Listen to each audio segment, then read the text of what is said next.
kita mulai. Ini namanya tulisan redaksi atau kuratorial. Ini fungsinya adalah untuk menjembatani kalian masuk ke dalam lukisan yang ada di dalam ruangan ini. Jadi fungsinya ini jelas ya. Redaksi, tulisan redaksi atau kuratorial ini fungsinya adalah untuk menjadi pintu kalian membaca, menikmati, mendalami sebuah lukisan yang ada di sini. Oke. Tak jelasin secara singkat, nanti kalian kalau ingin detailnya seperti apa kalian silakan membaca sendiri ya. Kayak gini. Judulnya adalah Familiar. Pameran ini bertajuk Familiar. Siapa sih yang gak kenal sosok Trisnanto Budidoyo? Seorang yang humoris, multitalenta yang sudah lama hidup di dunia musik, puisi, film, teater, dan yang sekarang ini ikut mewarnai dunia seni rupa di Purbalingga. Jadi di dalam lukisan ini kalian sangat diberi kebebasan untuk menafsirkan secara cerita, ekspresi, karakter, dan tokoh ini siapa. Secara visual, lukisan ini memiliki teknik realis.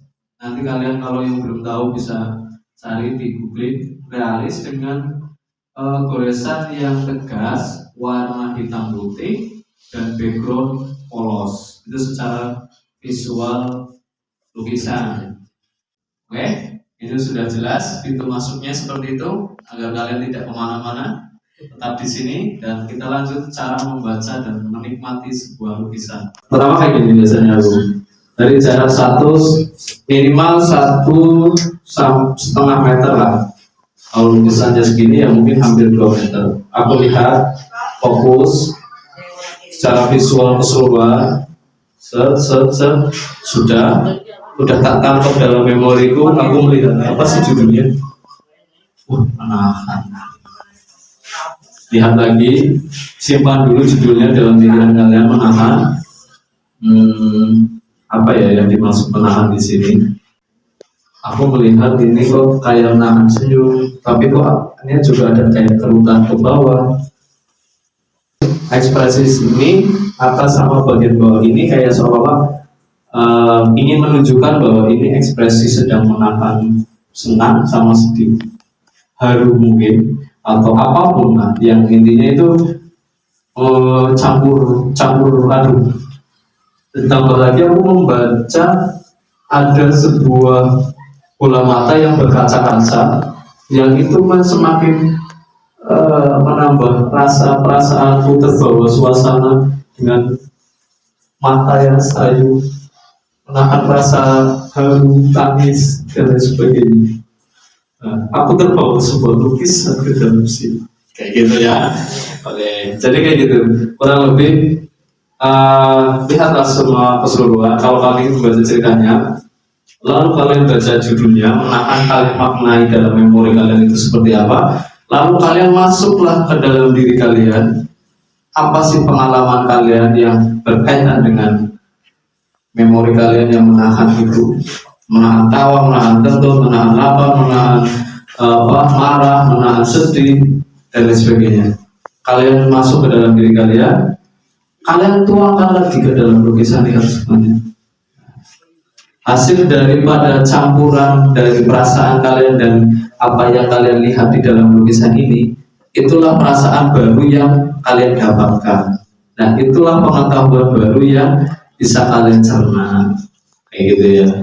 Kalau belum biasa mungkin 1-2 kali ya belum. Tapi kalian akan terbiasa ketika kalian semakin sering melihat karya-karya lukisan, ya. Satu itu, yang kedua, kalian kalau misal kalian sering menggambar, kalian akan bisa menikmati setiap goresan, karena setiap goresan orang itu memiliki karakternya sendiri-sendiri. Bisa jadi ini goresannya sama dengan karakter kejiwaanku, secara emosionalku, kayak gitu. Yang kedua itu, yang ketiga bisa menikmati dari suasana, latar, background, dan warna. Kebetulan ini backgroundnya polos. Kalian samakan ekspresi seperti ini dengan background polos, itu perasaannya di dalam benakku apa ya? Rasanya kosong dan luapan yang ya sudah lah, ya usah, mungkin seperti itu ya. Nah, kalian tak kasih waktu kurang lebih 4 sampai 5 menit untuk menikmati lukisan-lukisan yang ada di sini sambil kalian mengambil video untuk tugasnya. Oke ya. Oke, kalau ada pertanyaan nanti bisa berlanjut tanya jawab. Persilakan kalian berbicara untuk saling mengambil video masing-masing. Silakan. Dalam hal melukis sebenarnya Anda aliran apa? Kalau saya apa ya, aliran ya ngomong realis juga nggak realis ya. Karena tadi kan sudah diterangkan oleh teman saya itu Mas Wendro bahwa kalau realis adalah yang apa ya, betul ya, yang nyata gitu. Dan ini kita gores-goresannya kan kita tetap masih memakai ya ngomong realis tapi goresan-goresan tidak nyata gitu, masih pakai hitam putih dan sebagainya. Itu dari saya alirannya kayak gitu. Nah tentunya saya mencoba menyuguhkan bahwa melukis itu tidak harus ibaratnya kata harus bagus dan sebagainya, tapi harus keberanian, itu yang penting.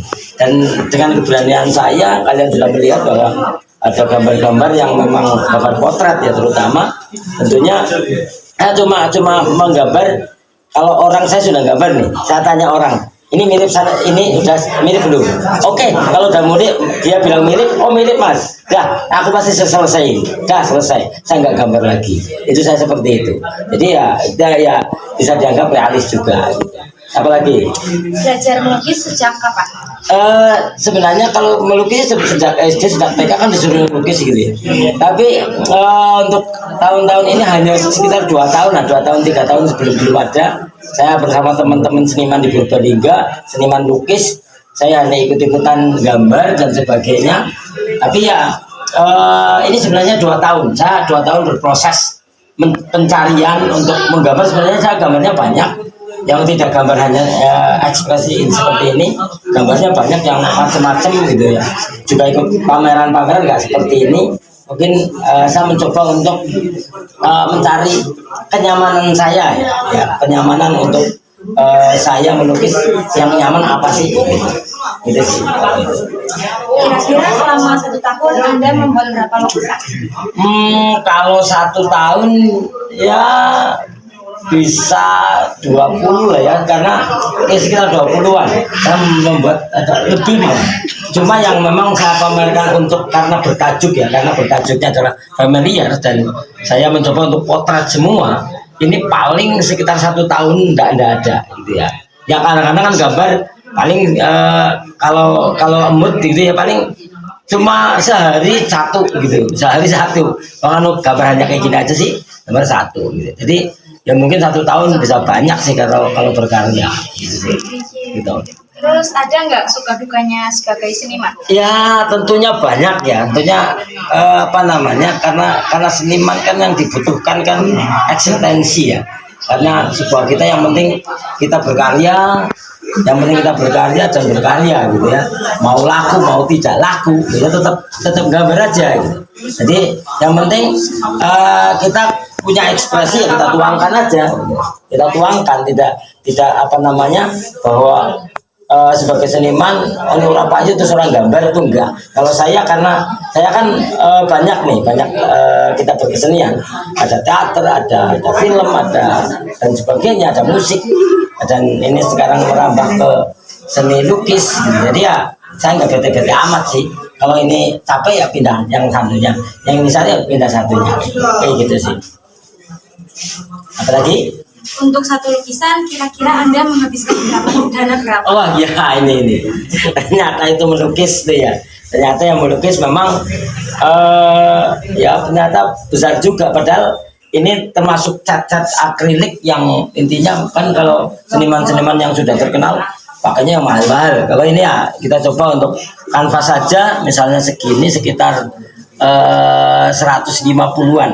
150 satu ini 150.000 ya, belum catnya dan sebagainya. Ada yang 200.000 satu ini ya, gitu ya. Atau ada yang 250.000 ya gitu, belum catnya. Sekitar ya kalau buat satu sekian yang sebesar ini ya sekitar 500 lah gitulah, kita buat sih antara 500 300 gitu. Memang tapi saya coba untuk teman-teman ini ya melukis yang penting mau aja lah dengan media apapun, dengan media kertas, media apa, yang penting mau berkarya itu sih. Sudah Pak, terima Oke, kasih. terima kasih ya, terima kasih.